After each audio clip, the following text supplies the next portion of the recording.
Hey everybody, welcome to the show. Today I am paying tribute to Prince by taking a look at one of my favorite albums by him, Sign of the Times from 1987 on Warner Brothers Records.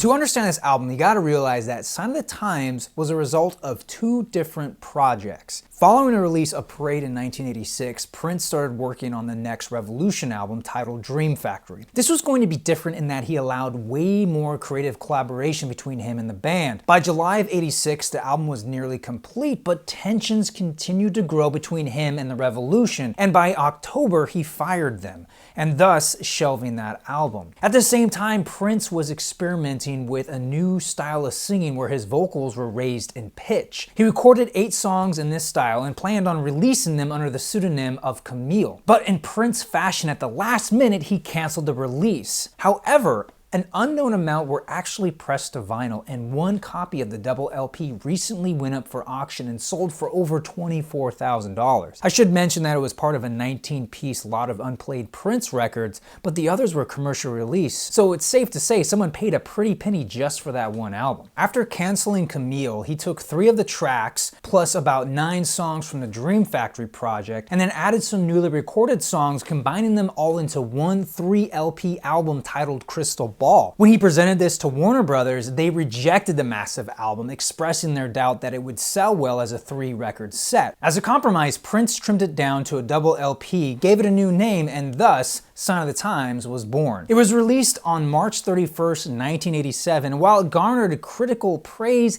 it didn't exactly catch the world on fire. Despite producing 3 top 10 singles, album sales were sluggish, and while it eventually gained platinum status in the US, it was a far cry from the success of Purple Rain. Possibly due to his waning popularity, I can't help but think that it was overshadowed by huge album releases the very same year. These days, however, it is widely considered to be one of his best records.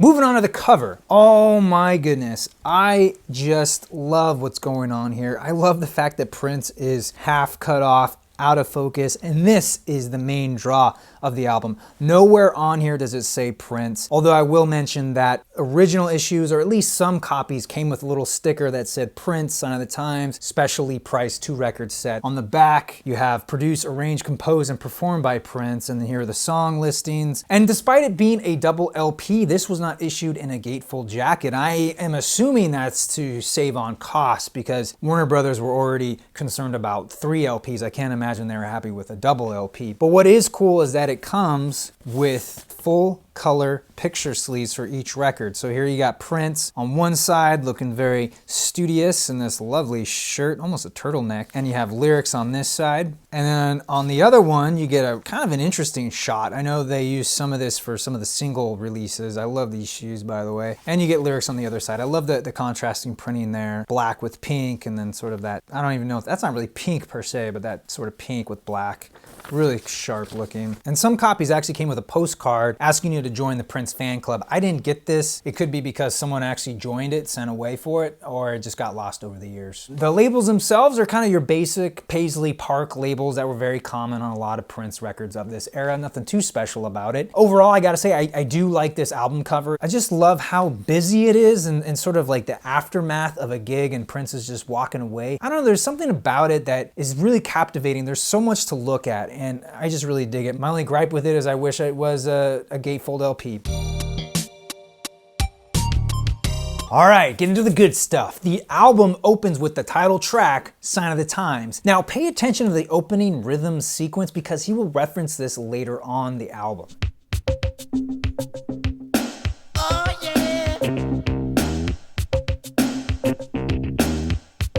Moving on to the lyrics of the song, I gotta be honest, they are rather heavy for a Prince song. It's sort of a futile look at everything that's wrong with the world. Hurricane and it ripped the ceiling off a church and killed everyone inside. You turn on the telly and every other story is telling you somebody died. Despite the rather bleak subject matter, this was the first single off the record and actually proved quite popular, reaching number 3 in the US. Coming up next is Play in the Sunshine, which gives the record some much needed levity. We're gonna dance like it's gonna be the last time.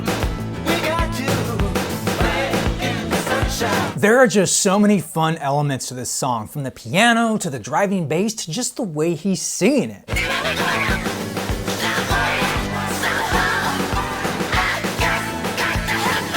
Sonically, it goes all over the place. It really gives your ears a workout.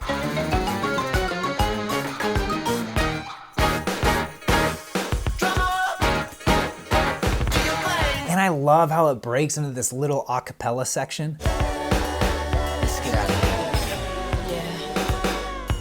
Man, I love that. All right, moving on to track 3, we have Housequake. Housequake, everybody jump up and down. Housequake, there's a brand new groove going round. This is where we hear the first appearance of his Camille alter ego from that shelved project I mentioned earlier. I'll be honest, it took me a very long time to warm up to this song, but now I love it for how outrageous it is. I don't think anybody other than Prince could legitimately make this song. And I love how he wrote it in the style of a 60s dance craze song like the Twist or the Watusi. He even gives instructions on how to do the Housequake. You put your foot down on the two, you jump up on the one. Now you're having fun. So there's no real break between the first 3 songs. They all just kind of run into each other until we hit track 4, the Ballad of Dorothy Parker. Dorothy was a waitress on the promenade. She worked the night shift. Oh my goodness, I love this song. It's one of my favorite Prince songs, and it's in my top 5 off this album. It's got such an amazing vibe, and I instantly fell in love with it the first time I heard it. I especially enjoy the story he paints with the lyrics. They are so descriptive and really show the genius of his songwriting. Check out one of my favorite lines right here. I ordered. Yeah, let me get a fruit cocktail. I ain't too hungry. I love that part. I mean, who orders a fruit cocktail? Clearly Prince. And I love how he sings the telephone ringing during this section. Phone rang and she said, who? And I can't get enough of his falsetto either. All right, I talked enough about Dorothy Parker. Let's move on to side 2 and its opener, It.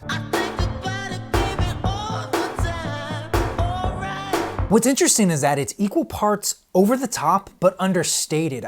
I don't really know how you do that. This song and several others on the album feature these long instrumental interludes that are really, really nice. I think it's great that he had the luxury to do that on this album, because if it was a single record release, these would have to be cut way down. I just really enjoy hearing Prince exploring his songs and hearing the artistry in them.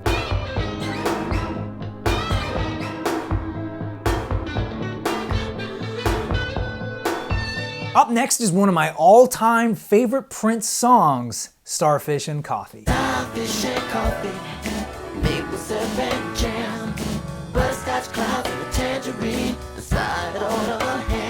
There's just something so wonderfully sweet about this song, and there's not much to it. It's just verse, chorus, and an outro. But it's the way it's put together that makes it so good. One of my favorite parts comes near the very end with this short guitar riff played backwards. Coming up next is another one of my all-time favorite songs by Prince, Slow Love.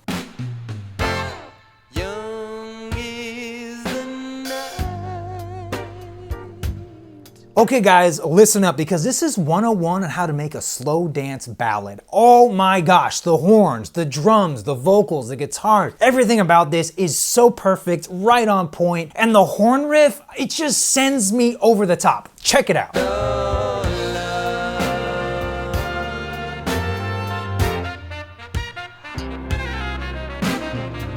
It just makes you want to do air trumpet, doesn't it? So freaking good. And did I mention there's strings on this? Oh yeah.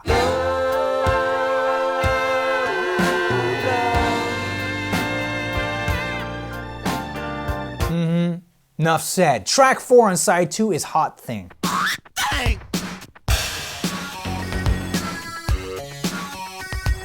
The opening screech is so brash, but it really fits well with the tone of the song. Admittedly, this is not one of my favorite songs on the album. It's not terrible, it just doesn't hold my attention well. When you smile, when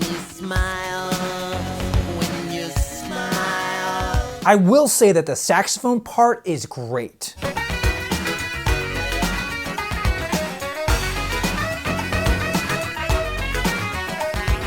Rounding out side 2 is Forever in My Life. Forever, forever, baby, I want you forever. Alright, this is a very sweet song and somewhat honest for Prince. It's kind of him singing about wanting to settle down with one woman. He's also realizing that you can't keep up that frantic, promiscuous lifestyle for all your life. There comes a time, every man's life, he gets tired, fooling around. I really like the layering of his vocals throughout this song. It adds a nice contrast to the main lyrics. I'm my savior, rest of my life. All that's wrong in my world, mama, you can make right. We're gonna kick off side 3 with You Got the Look. Baby, you got that look. Now this has sort of a Robert Palmer ZZ Top feel, doesn't it? Anyway, this song features vocals by Sheena Easton.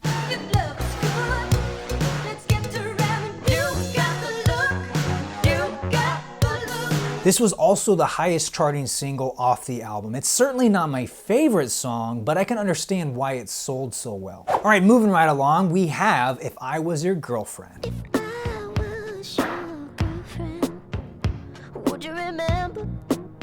Now the opening really reminds me of some of the stuff the Beatles were doing back on Revolution number 9.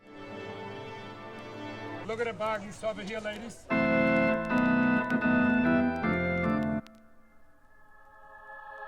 So this is another track that came off the Ill-Fated Camille project, and lyrically this song is such a trip to wrap your head around. Listen, for you naked I will dance a ballet. Would that get you off? Tell me what will. Now, it's widely thought that Prince is singing about the relationship between his then-girlfriend Susanna Melvoin and her sister Wendy, guitarist for the Revolution. The idea behind the song is that you'll never be as close to your lover as she is to her best friend. And so he's singing about what if he was not only her lover, but her best girlfriend. Let that sink in for a moment. If I was your one and only friend, would you run to me if somebody hurt you, even if that somebody was me? It really is a fascinating subject, and for the life of me, I can't think of another song that really tackles this subject. Would you let me wash your hair? Could I make you breakfast sometime? Well, then could we just hang out? I mean, could we go to a movie? Moving on to track 3, we have Strange Relationship. Oh, what the hell? You always surrender.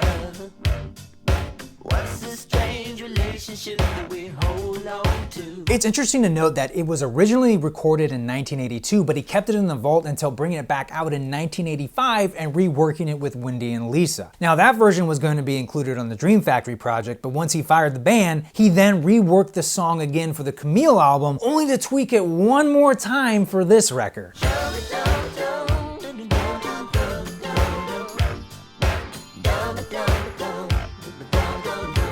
I Could Never Take the Place of Your Man rounds out side 3, and I absolutely freaking adore this song.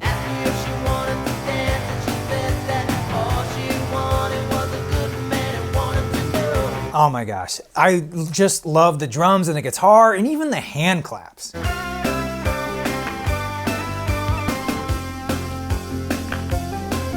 This is one of those songs that makes me feel so sad that he's gone because I don't think anyone else could write a song like this. It's got such a great vibe to it. You just want to hear it on repeat all the time.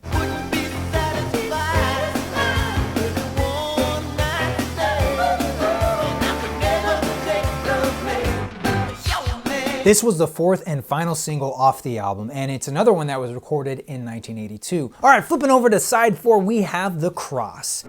Don't die without knowing the cross. I love the simplicity of this song. At first, it's just him and the guitar. And then the drums come in very methodically, driving like a heartbeat. And finally, we get this crunchy, distorted guitar.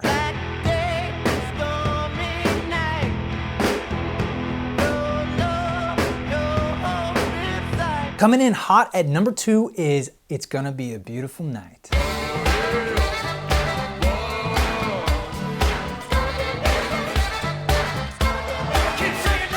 Now this is a live track featuring the members of the Revolution with Sheila E. doing a trans-Mississippi rap. You guys gotta hear this, check it out.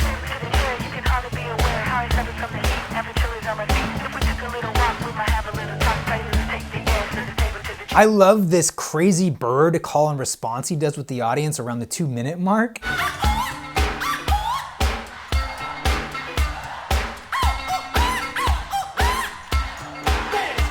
I think the biggest thing for me with this song is that it's so simple, yet it's so good. And that's what's amazing about Prince. He knew exactly what to put into a song, what to take out, and the end result is infectious. I mean, I wish I was here at this concert. Track 2 ends with the crowd cheering that bleeds right into the final song, Adore, which perfectly sums up how I feel about this song. Ooh, I knew you were the one.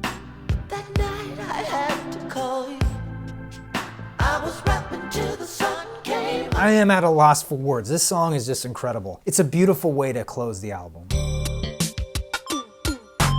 My biggest takeaway from this record is how well it's put together, especially when you consider all the different sources he pulled from to create it. You can really hear how much time was spent in the studio, working out the details, deciding what songs go where, and the overall mix. It really is a cohesive collection of just everything Prince is known for. It's the best of Prince doing what he's best at. I mean, there's not a dud on here. Granted, some songs I like more than others, but as a whole, this is a fantastic album. It's so varied in style and tone. It offers so much to the ear that you'll never get bored. I say make some room in your collection next to Purple Rain in 1999.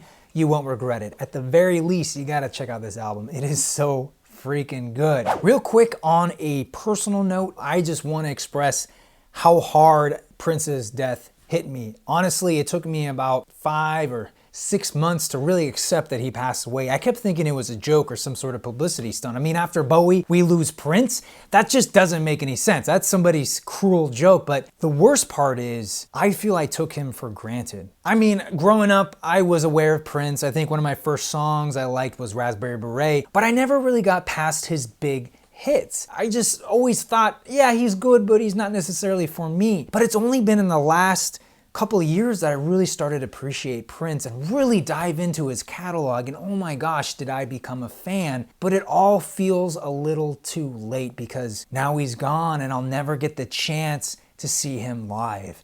Thankfully, he left behind this amazing catalog of work. I mean, over 39 studio albums were released by the time of his death, and I have yet to really dive into a majority of those. I probably have only scratched the surface. So if anything, I hope this review encourages you to look past his obvious hits, dive a little deeper, and pick up that album you may not know, because chances are it's going to be really good. It's not like he just wrote songs to make money. I mean, these songs came from a place. They came from him. So much of who he is in this music that to get to know Prince, man, all you got to do is drop that needle. Well, guys, that will do it for this time around. I want to thank you so much for tuning in. I want to thank Prince for producing this awesome music for us to enjoy. Let me know down in the comments what you think of the album, or let me know your favorite experience of Prince. I'd love to hear that as well. Until then, I'm your Vinyl Geek, and I'll catch you on the flip side.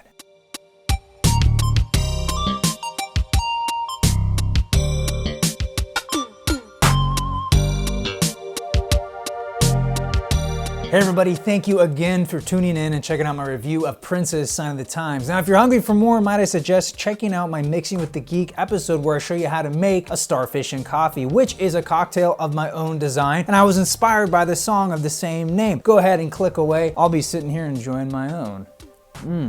That is good.